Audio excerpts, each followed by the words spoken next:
নাহমাদুহু ওয়া নুসাল্লি আলা রাসূলিহিল কারীম আম্মা বা'দ।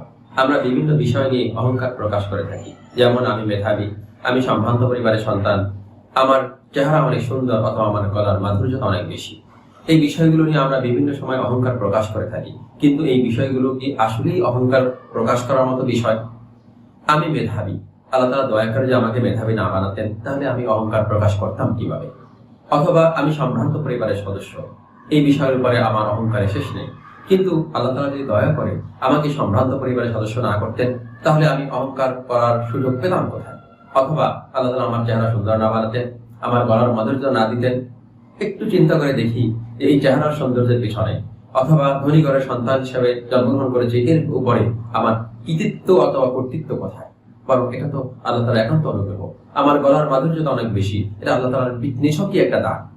সুতরাং এই বিষয়গুলোর উপর ভিত্তি করে আমরা কোনোভাবেই অহংকার প্রকাশ করতে পারি না, বরং এগুলো আল্লাহ তাআলার দান, আল্লাহ তাআলার অনুগ্রহ, আল্লাহ তাআলার দয়া। বিধায় আল্লাহ তাআলার প্রতি কৃতজ্ঞতা ব্যক্ত করা দরকার, আল্লাহ তাআলার প্রতি শুকরিয়া আদায় করা দরকার। বিষয়গুলো আল্লাহ তাআলা আমাদেরকে সঠিকভাবে অনুধাবন করার তৌফিক দান করেন।